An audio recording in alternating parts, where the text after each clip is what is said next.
अपना अपना मंत्र जपते शांत होते जाएंगे।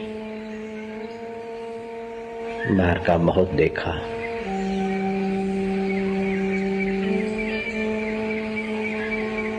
जिससे देखा जाता है उस परमेश्वर में स्थिति करते जाए। बाहर का बहुत सुना, जिससे सुना जाता है उसमें विश्राम पाले। संसार में तो श्रम ही श्रम है, जीवन भर श्रम ही श्रम करके जो इकट्ठा किया, मरते समय महाश्रम पड़ता उसको छोड़ने में। मिटने वाले के पीछे श्रम करते हैं अज्ञानी होते हैं, अमिट के लिए जो समय निकालते हैं वे महात्मा हैं।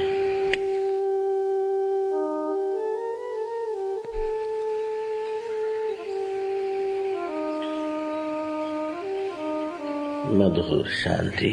ओम शांति। राम राम हरि हरि हरे शिव शिव। जो भी अनुकूल पड़ता है स्वाभाविक उस मंत्र का जप करते करते भगवान में विश्राम पाते जाएंगे। सबका उद्गम स्थान परमात्मा है, मूल में विश्राम निहित है। विश्राम से सामर्थ्य, आवश्यक बल की प्राप्ति, निर्बलताओं का अंत और नित्य नवीन रस उभरता है, नित्य नवीन सुख उभरता है, नित्य नवीन ज्ञान उभरता है। उस परमेश्वर में शांति, मधुर शांति। ओम आनंद, ओम शांति, ओम माधुर्य, ओम मस्ती। परमात्मा शांति जिसमें राजा भरत ध्यानस्थ होते थे, जिसमें मीरा कीर्तन करते करते शांत हो जाती थी, जिसमें बुद्ध विश्रांति पाते थे, वही परमेश्वर हमारा आत्मा बना बैठा है। मुझे वेद पुराण कुरान से क्या, मुझे प्रेम का पाठ पढ़ा दे कोई, मुझे अंतरात्मा में शांति दिला दे कोई, जहाँ ऊंच और नीच का भेद नहीं, जात और पात की बात नहीं, न हो मंदिर मस्जिद चर्च, जहाँ न हो पूजा नमाज में फर्क न, प्रेम ही प्रेम की सृष्टि मिले। अब मनवा चल दो वहाँ अंतरात्मा में। बाहर श्रम ही श्रम है, अपने पिया में विश्राम है। भगवान नारायण उसी आत्मा में विश्रांति पाते रहते हैं। भगवान शिव भी उसी आत्मा में, परमात्मा में ध्यानस्थ है। भगवान ब्रह्मा जी भी उसी आत्मदेव में शांत आत्मा हुए समाधि में। सत्पुरुष भी उसी परमेश्वर में विश्रांति पाते। तीर्थराम जप करते करते करते ध्यानस्थ हो जाते और ध्यान में फिर रात्रि हो जाती, सो जाते। एक दिन सरदार पूरन सिंह चौंका, ओम ओम शांति, ओम शांति की ध्वनि आ रही है। बाहर देखा तो कोई है नहीं, भीतर से ध्वनि आ रही है। देखा तो प्रोफेसर तीर्थराम के शरीर से वो ध्वनि निकल रही है। सरदार पूरन सिंह घबराया, तीर्थराम को जगाया, आपको कुछ हो गया है, ध्वनि निकल रही है। ओम शांति, ओम ओम। तीर्थराम खुश हुए, बोले अब मैं तीर्थराम नहीं, अब तो राम तीर्थ हो गया। अब तो जहां धरती पर पैर रखेंगे, जिस वातावरण में रहेंगे, वो वातावरण तीर्थ की खबर देगा। आज तक तो हम जप करते करते शांत होते थे और गहरी शांति ने हमारे चित्त को जपमय बना दिया, मंत्रमय बन गए, मंत्र गया। ओम शांति, ओम ओम आनंद आनंद। मन ही मन जप की तार जुड़ गई, तदाकार हो गए। मन ही मन उस परमात्मा सुख में मानसिक जप करते करते शांत होते गए। मधुर शांति। फिर मन इधर उधर जाए, फिर वही जप करके फिर शांत हुए। 16 वर्ष का उदालक, पिता ने घोषणा कर दी कि पुत्र, अमुक तारीख को तुम्हारा राज्याभिषेक होगा। बुद्धिमान उदालक शांत एकांत में विचार करने लगा कि पिताजी मुझे राज्याभिषेक करके एकांत अरण्य में जाएंगे, किसी गिरी गुफा में बैठेंगे, परमेश्वर के नाम का जप करते करते शांति पाएंगे, समाधि का सुख लेंगे। उदालक ने सोचा कि मेरे पिता सारी जिंदगी राज्य वैभव भोग के अब उबे हैं, कोई सार नहीं दिखा है। जब विषय विकारों में कोई सार नहीं, श्रम ही श्रम है, तो मैं क्यों इस श्रम के ताज को अपने मस्तक पर धारूं। मैं तो विश्रांति के पावन सरोवर में स्नान करूंगा, प्रभु के ध्यान में डूबूंगा। ये पिताजी का राज्य वैभव पिता को सुख नहीं दे पाया, पिता की वाहवाही पिता को संतुष्ट नहीं कर पाई, पिता की चाटुकार पिता को पूरा सुख नहीं दे सके, पिता के मंत्री भी पिता के दुखों का अंत नहीं कर सके। समस्त राज और समस्त नौकर चाकर मंत्री टहलवे भाट चारण मिलकर भी पिता को पूर्ण सुख नहीं दे पाए। ये अपूर्ण संसार, हे परमेश्वर तू करुणा कर, करुणा तस्मात् कारुण्य भावेन, तू कृपा कर दाता, मुझे सूझ दे, मुझे बूझ दे, मैं क्या करूं। ये कांटे वाला ताज पहनूंगा, खोपड़ी में मैं राजा हूँ, राज मेरा है। मैं ये करूं तो सुखी हो जाऊं। बड़ी बड़ी तरंगे उछलती हैं, जैसे बारिश में दरिया की तरंगे खूब बड़ी हो जाती, ऐसे जवानी में इच्छा और वासना के तूफान उठते, तरंगे उठती है। कईयों की ऊन जवानी खप गई, कईयों का बुढ़ापा भी इसी तरंगों की थपेड़ों में खप गया।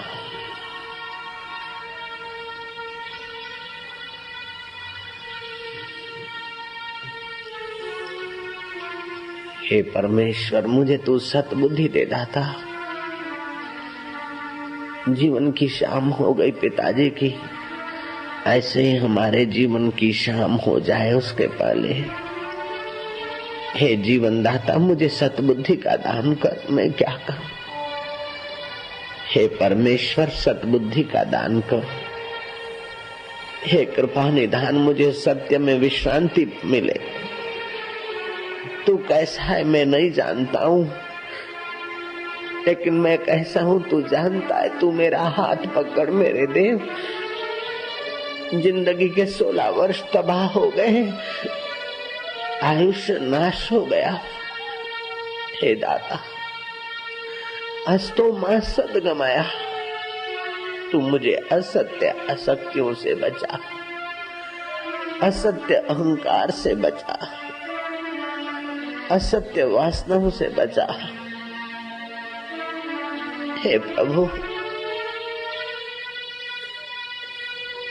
तू मुझे सतबुद्धि दे दाता, मैं क्या करूं। उदालक का चित्त, 16 वर्ष के राजकुमार का चित्त, भगवान वशिष्ठ कहते हैं जैसे मरुभूमि में हरियाली होना कठिन है, ऐसे ही जुआनी में विवेक होना कठिन है। लेकिन जो परमात्मा की शरण जाता है उसके लिए कुछ कठिन नहीं है।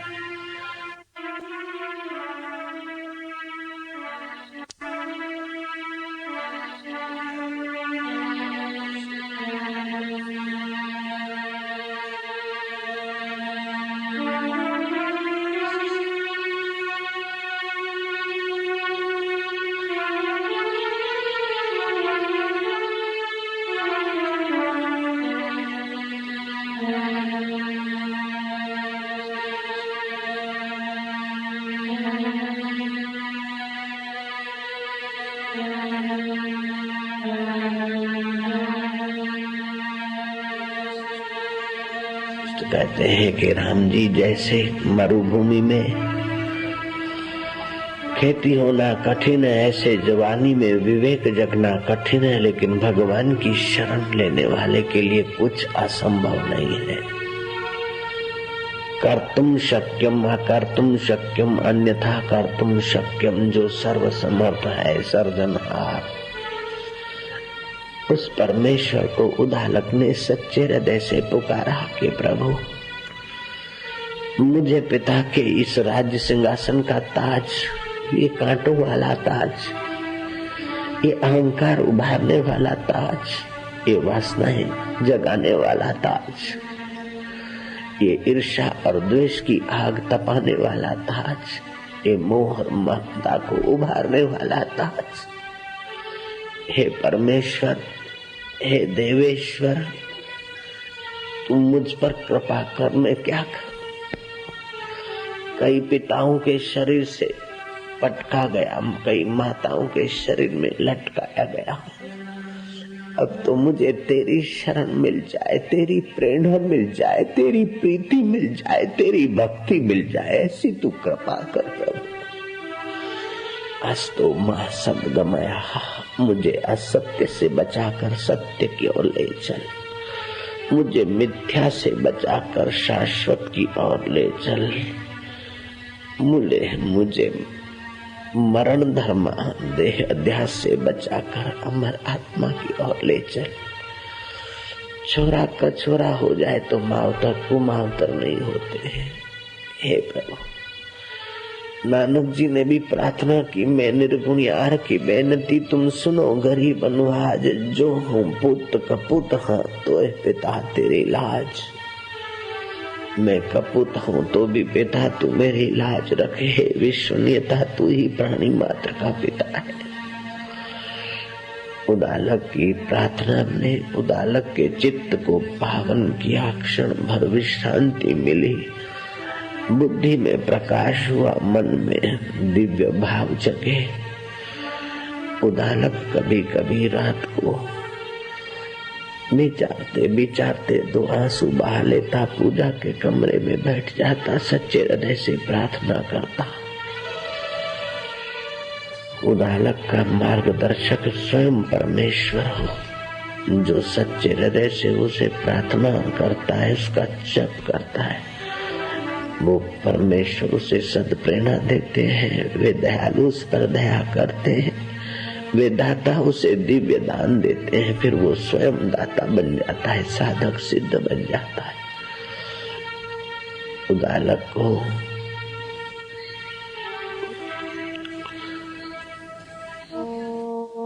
मिली रातों रात, उदालक भागा, भागते भागते भागते अरण के कई घाटियां,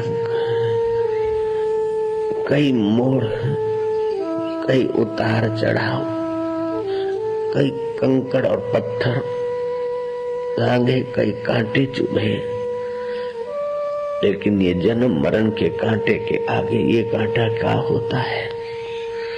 विषय विकारों के अरण्य के आगे ये अरण्य क्या माना रखता है?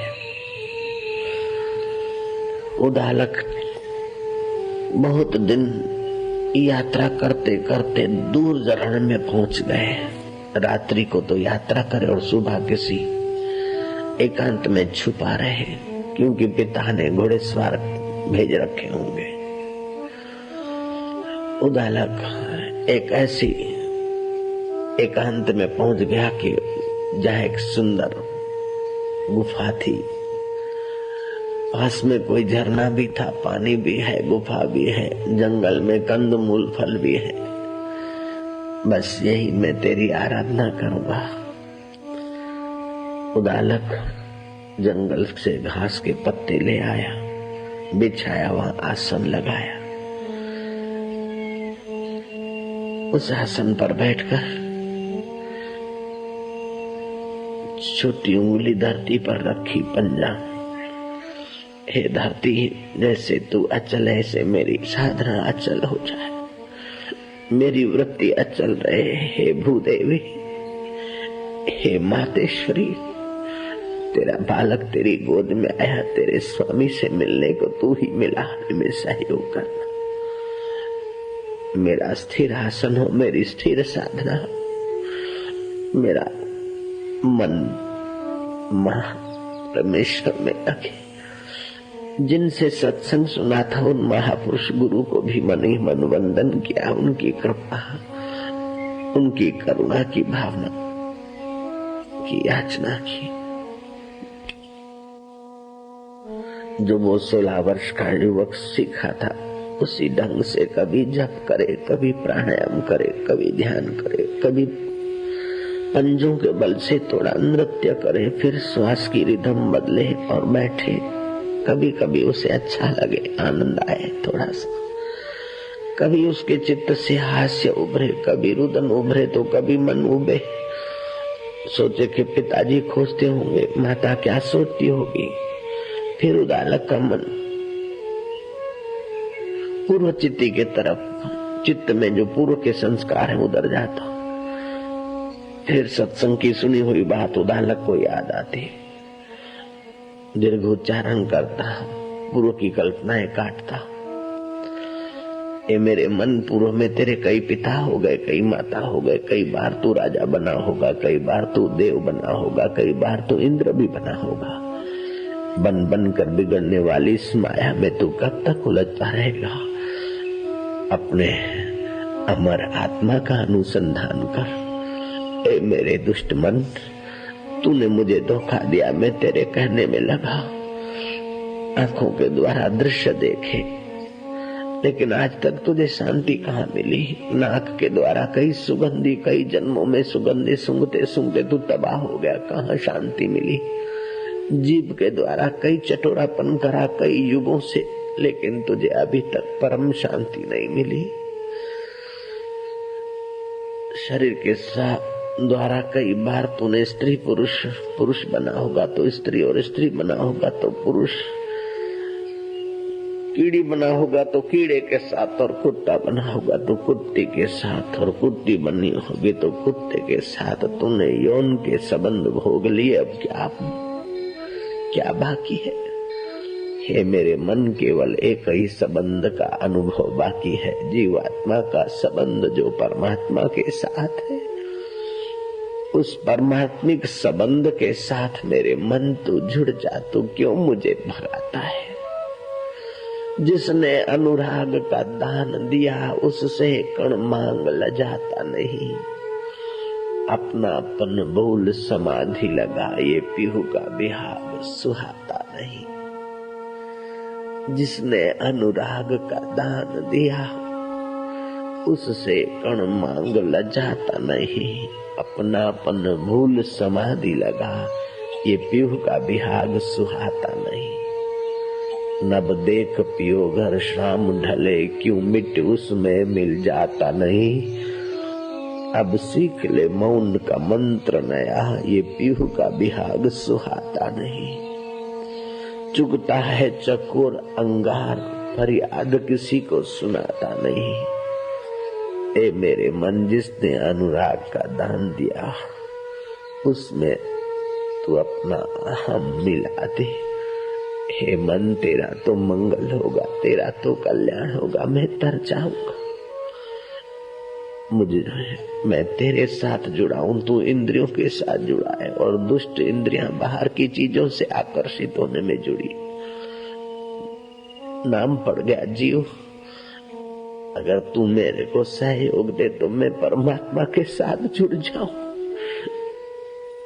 हे मेरे मन, तेरी भी तबाही का रास्ता बंद हो जाएगा, तू भी परम शांति पाएगा, तू भी परम सुख पाएगा, परम माधुर्य पाएगा, हरे परमात्मा को पालेगा। जो साहेब सद सदा हजूरे, अंधा जानत ताको दूरे। जो हाजरा हजूर है उसको दूर समझकर कई सदियां बीत गई मेरे मन। उदालक बोलते हैं अपने मन को,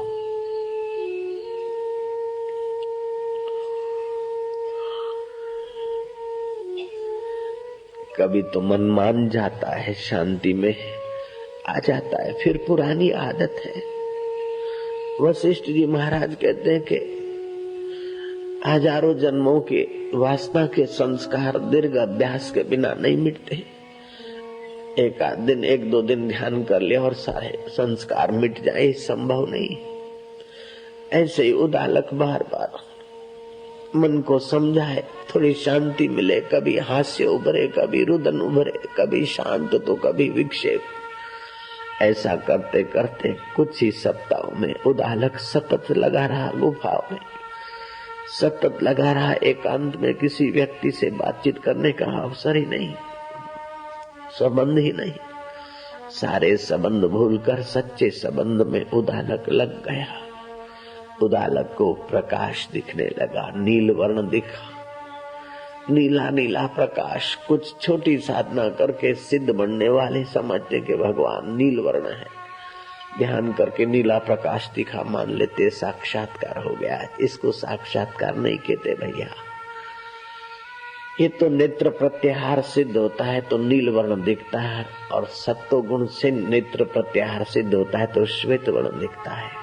रजोगुण सहित रूप प्रत्याहार होता है तो नील वर्ण लाल रंग दिखता है। कभी कल्प कल्पांतर युग युगांतर के संस्कार उभरते हैं तो कुछ अपने संस्कार के अनुसार दिखता है। ये साक्षात्कार नहीं, ये मन की एक इंद्रियों के द्वारा एकाग्रता की कुछ क्षणें। उदालक ने सुन रखा था, कभी कभी उदालक को प्रकाश देखे, कभी देवी देवता दिखे, कभी स्वर्ग कहे, प्रलोभन भी दिखे, लेकिन उदालक लगा रहा। वशिष्ठ कहते हैं, हे राम जी, उदालक को जब तक शुद्ध बोध नहीं हुआ, शुद्ध पर ब्रह्म परमात्मा में निरंजन नारायण में स्थिति नहीं हुई, उदालक लगा रहा। स्वर्ग की अप्सराएं आई, रंभा आदि ने गुफा में प्रकट होकर उनकी स्तुति की कि हे भगवान, आप तो ब्रह्म स्वरूप हो रहे हैं, आपकी सेवा करके हम कृतार्थ होना चाहते हैं। उस युवराज उदालक ने रंभा जैसी महान सुंदरियां, उर्वशी जैसी महान सुंदरियां, उनके आकर्षण और उनके हास्य विलास और नम्रतापूर्ण सेवा का प्रस्ताव सुना, अनसुना कर दिया। ये बाहर की व्यक्तियां सेवा करेगी तो किसकी करेगी? बाहर के शरीर की करेगी। जो शरीर जला देना है उसकी सेवा लेकर मैं अपने आत्मा को, अपने सुख को, अपने जीवन के माधुर्य को क्यों मैं जलाऊंगा, क्यों सुखाऊंगा? सुना हुआ सत्संग उदालक को अब कदम कदम पर साथ दे रहा है। रंभा आदि जैसी आई वैसी चली गए, लेकिन ये बुद्धिमान उदालक अपनी साधना से च्युत नहीं हुए। प्रलोभन आए, साधना से च्युत नहीं हुए। डरावने दृश्य उभरे, साधना से च्युत नहीं हुए, लगे रहे। चरे वेती, आगे बढ़ो गुरु का मंत्र। ऐसे करते करते उदालक के गुफा में भगवान ब्रह्मा जी, विष्णु और शिव प्रकट हुए। श्रेष्ठ पुरुष, श्रेष्ठ देवों के देव आए। उदालक ने उठकर उनका पूजन किया। भगवान ब्रह्मा विष्णु ने कहा कि आज ये जीव ब्रह्म रूप हुआ है, तुम मद रूप हुए हो। जब ये जीवात्मा हमारी नाई अपने परमात्मा स्वभाव को पा लेता है तो हमें आनंद होता है। अब तुम हम रूप हुए हो, मद रूप हुए हो। वहां पिता खोज रहे हैं, राज्य सत्ता लगी है अपने एकलौते सपूत को खोजने के लिए। अपने राज्य के जंगल झाड़ियां तो छान मारी, अपने राज्य से सटी हुई सीमा में भी अब अनुमति लेकर जांच करने का आरंभ हुआ।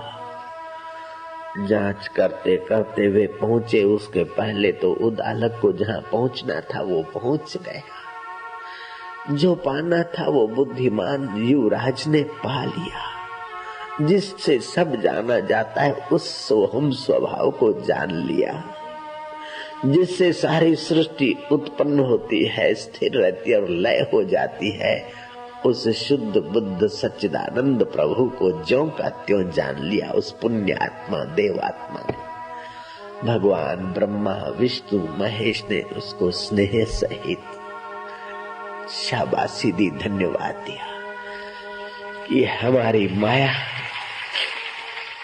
भल भलों को नश्वर के तरफ आकर्षित करती है। खूब तप करने के बाद भी लोग स्वर्ग के चक्कर में आ जाते हैं, रिद्धि सिद्धि के आकर्षण में आ जाते हैं, प्रसिद्धि के आकर्षण में आ जाते हैं, अथवा कुछ लोग तुष्टि के उस खाई में गिर जाते कि पहले से तो बहुत है, मेरे को मिल गया, बस मैं पूर्ण हो गया। लेकिन उदालक, जब तक तुझे पूर्णता नहीं मिली तब तक तू रंभा, उर्वशी और अप्सराओं और अष्ट सिद्धियों के खिंचाव में न आया। तो इन खिलौनों में अगर रमता तो उदालक स्वर्ग लोक का सुख मिलता, यश मिलता, फिर पुण्य नष्ट होते और तू फिर किसी अन्न में स्थिर होता। वो अन्न कोई खाता, उसके शरीर से पसार होता, किसी माई के गर्भ में जाता। गर्भ रहा तो ठीक, नहीं रहा तो फिर बाथरूम में बहकर तू कीचड़ में चला जाता मेरे सपूत। लेकिन इस दलदल में और कीचड़ में तो करोड़ों बार गया। अब तू अपने आप में जो हम है वो तू है, जो तू है वो हम है, अपने आप में तू आया है उदालक। भगवान राम के गुरुदेव उदालक की सराहना करते, भगवान रामचंद्र जी उदालक की सराहना करते।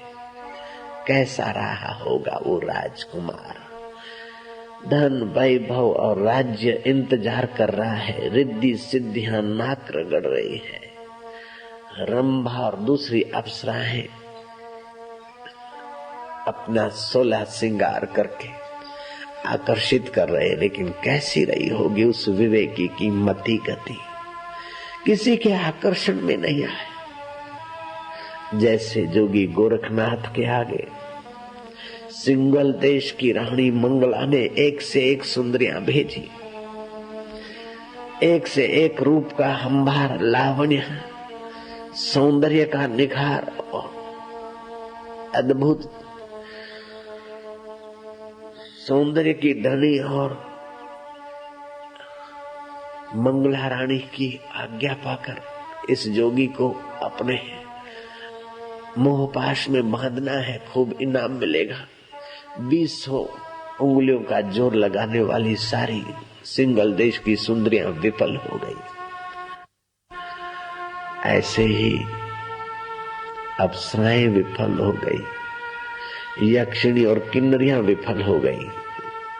धन्य है भगवान के प्रेमी भक्त, धन्य है भगवान के सिवा और कोई चीज में आकर्षण नहीं आ सकती नहीं।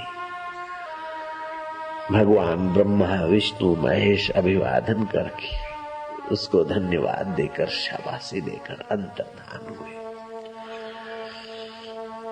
उदालक अरण्य में घूमता, अब तो एक गुफा उदालक की नहीं रही, सारा विश्व उदालक का अपना स्वरूप बन गया।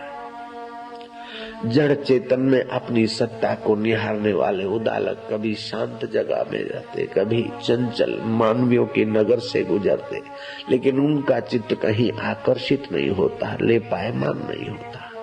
राजसी स्थान में जाते, तामसी में जाते, सात्विक स्थान में जाते, लेकिन चित्त उनका सत्ता समान में रहता।